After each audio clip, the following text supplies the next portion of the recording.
Nitish Kumar Bharatiya Janata party के साथ आकर कई नेताओं को साइलेंट कर चुके हैं, जिसमें सबसे पहला नाम चिराग पासवान का है और दूसरा नाम पृथ्वी कुमार माली का है। देखिए, लगातार जो पृथ्वी कुमार माली भारतीय जनता पार्टी का गुणगान करते थे और कहते थे कि हम उनका झंडा ढो रहे हैं और अपनी पार्टी के बैनर तले भारतीय जनता पार्टी के हर कार्यक्रम को अपना समर्थन देते थे, लेकिन अब पृथ्वी कुमार माली थोड़े नाराज से चल रहे हैं और नाराजगी की वजह है कि नीतीश कुमार जब से गठबंधन में आए हैं, उनका मानना है कि देखिए हम लोग किस तरीके से एनडीए को मजबूत कर रहे थे।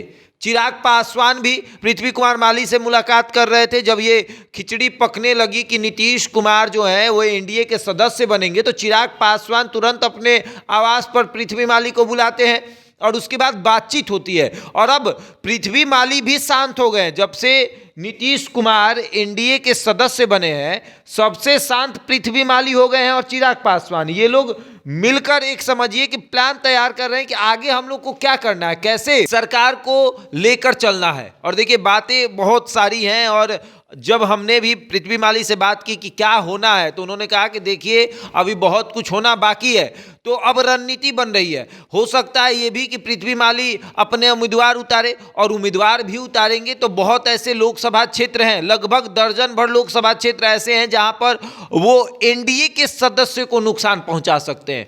तो अगर पृथ्वी माली अपना अलग होते हैं एनडीए से, ऐसे एनडीए में वो आधिकारिक घोषणा नहीं है कि एनडीए के सदस्य है, लेकिन फिर भी भारतीय जनता पार्टी के नेताओं से उनकी बातचीत होते रहती है और जिस तरीके से भारतीय जनता पार्टी उनको भाव देती है, माना जाता है कि वो एनडीए के सदस्य हैं। चिराग पासवान ने भी कहा था कि हम भी चाहते हैं कि पृथ्वी माली एनडीए के सदस्य बने तो इंडिया और मजबूत होगा। और अगर पृथ्वी माली अलग चुनाव लड़ते हैं तो लगभग दर्जन भर लोकसभा सीट ऐसे होंगे जहां पर एनडीए को नुकसान होगा। और नीतीश कुमार के आने से कुछ ऐसे नेता हैं जो नाराज चल रहे हैं। देखिए, चिराग पासवान है, पृथ्वी कुमार माली है, ये नाराज हैं। और खुश कौन कौन है? तो उपेंद्र कुशवाहा खुश हैं, जीतन राम मांझी खुश हैं। पशुपति पारस की तो बल्ले बल्ले हो गई है, क्योंकि पशुपति पारस और नीतीश कुमार का साठगांठ बहुत अच्छा बैठता है, तो ये लोग बहुत अच्छे से डील कर रहे हैं। लेकिन चिराग पासवान और ये माली जो है वो दिल्ली में बैठे हुए हैं और दिल्ली में एक अलग रणनीति बना रहे हैं कि भैया अब कुछ तो करना पड़ेगा,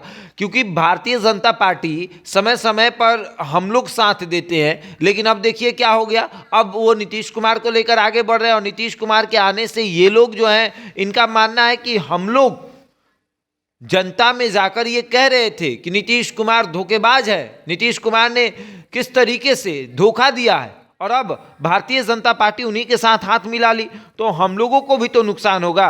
तो ऐसे में अब बगावती तेवर जो है वो माली अपना सकते हैं। तो आगे देखिए क्या होता है। बहरहाल इस खबर में इतना ही, बने रहे हमारे साथ और देखते रहें द इंडिया टॉप।